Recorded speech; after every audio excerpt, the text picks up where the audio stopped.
Sorry for the delay in this content. I'm finally caught up from the holiday here in the States, so it's time for Challenge Abyss floor number 16. This floor is super easy, and I think you'll enjoy this team.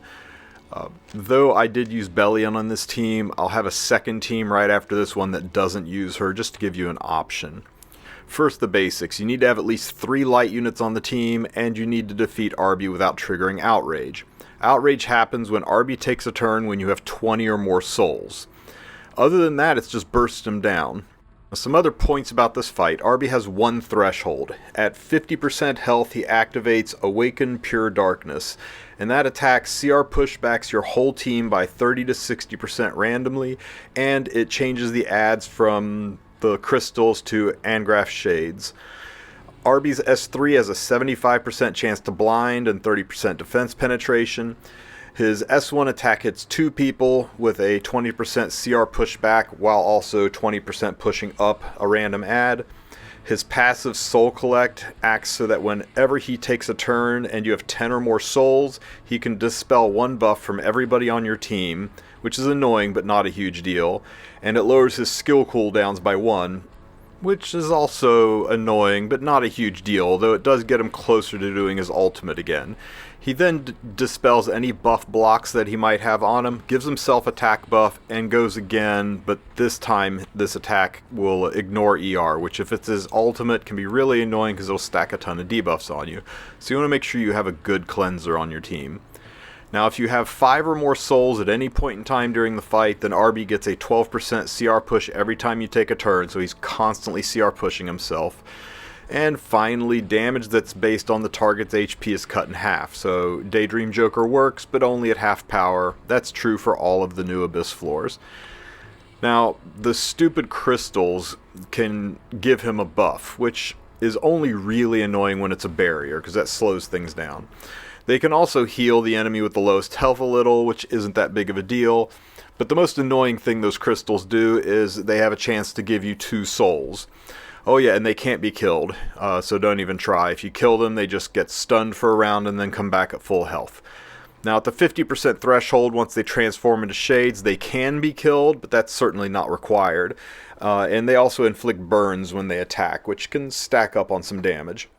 Now let's talk about the units for a moment. The first unit I picked, and I used her on both teams, is Myrsa. Everybody should have one. I just have her on my B tier quality gear, lifesteal set, pen set.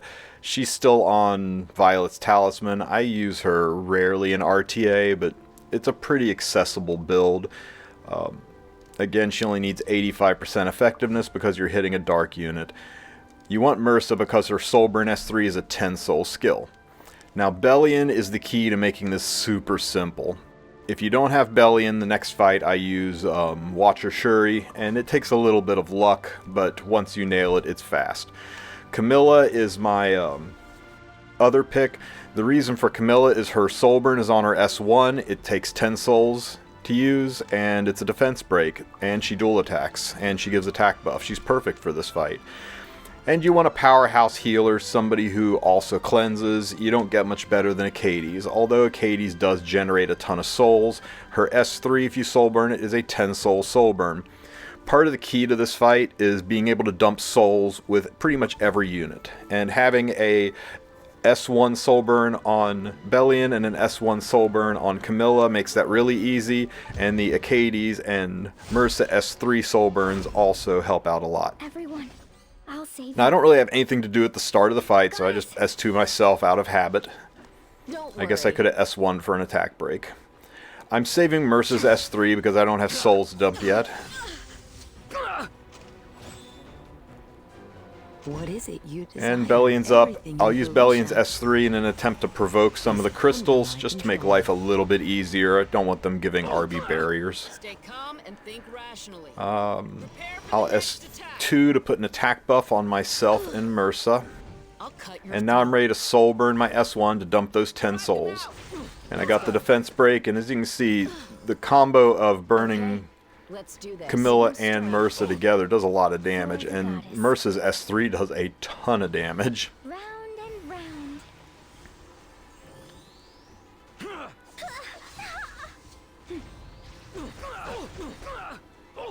Are you done struggling? I don't have 10 souls, so there's nothing to burn here. Wait. Dual attacks actually aren't super lucky in this because they generate souls. I won't use. Were you waiting for me?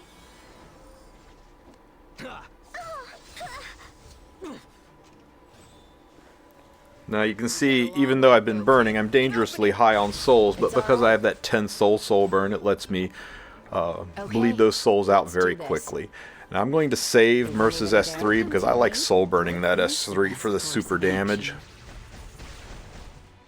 And of course they gave Arby a barrier, which doesn't change anything, it just slows things down. Now Arby got that ignore ER S3 and put a ton of debuffs on everybody. That's why Acades is so good here, because she gets rid of those debuffs easy peasy.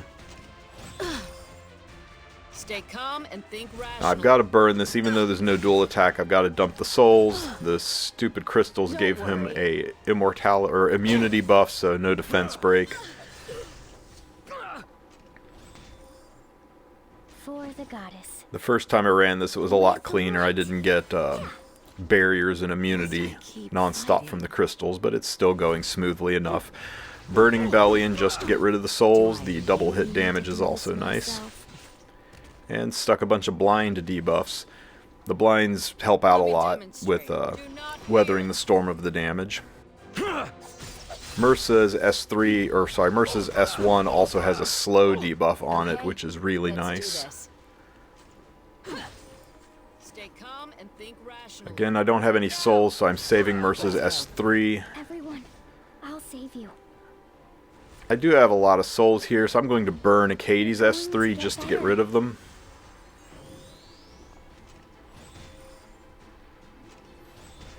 Crystals are healing Arby up.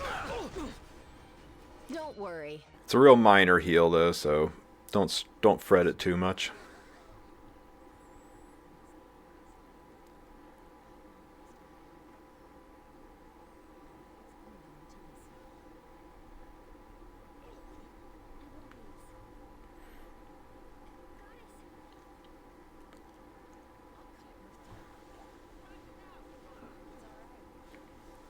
Now here I make a little bit of a miscalculation. I have the souls for it, so I soul burn Merce's S3 because I think it's going to be tremendous amount of damage into that defense break, but he can't be hurt below the 50% threshold, so it just takes him right to 50%. Otherwise it would have been some glorious damage. But it was good to get rid of the souls anyway. So, at the 50% threshold, the crystals transform into Anghraf Shades, and Arby runs off to the store, gets his skin, and comes back. As far as I can tell, having the skin doesn't change much of anything with him. Don't worry. And now we're back to the same thing we were doing the prior round. The biggest difference is when the Shades attack, they have a chance to burn. But all of the other requirements are still in place. Dump your souls before you get to 20, or 21 I guess. 20 souls, you're fine. 21 souls, and you'll trigger Outrage. And the burns aren't that big of a deal because you've got Acades who can heal past them and cleanse them off of you. Okay, let's do this.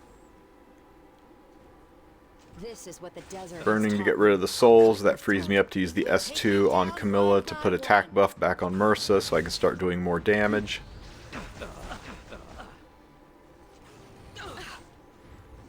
Let me demonstrate. Now. Let's go. Burn for the defense break. Everyone, I'll save you. Round and round.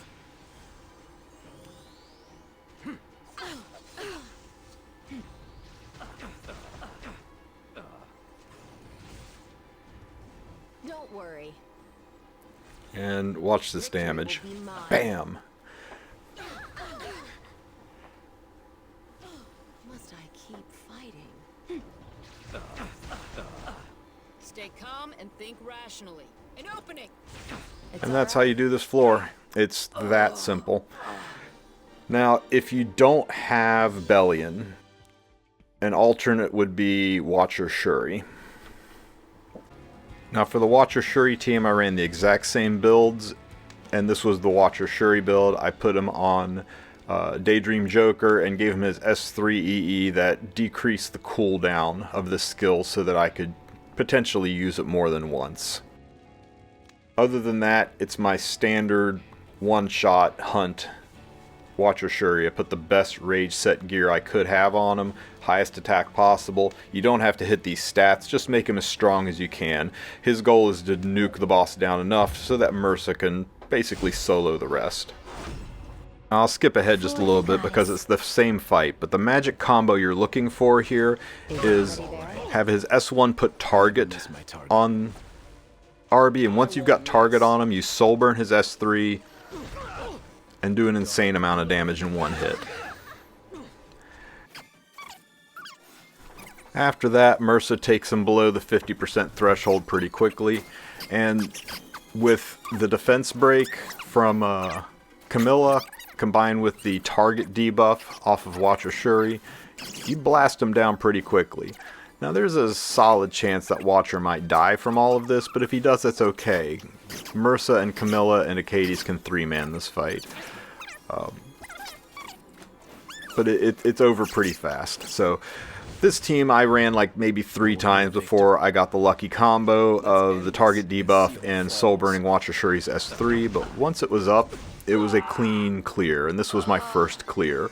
The Belian team came to me later, and it's just a more stable team if you have that unit. So I hope this guide helps with your completion of Abyss Challenge Floor number 16. If you have any questions, ask them in the comments section, and as always, like and subscribe. Have a good one.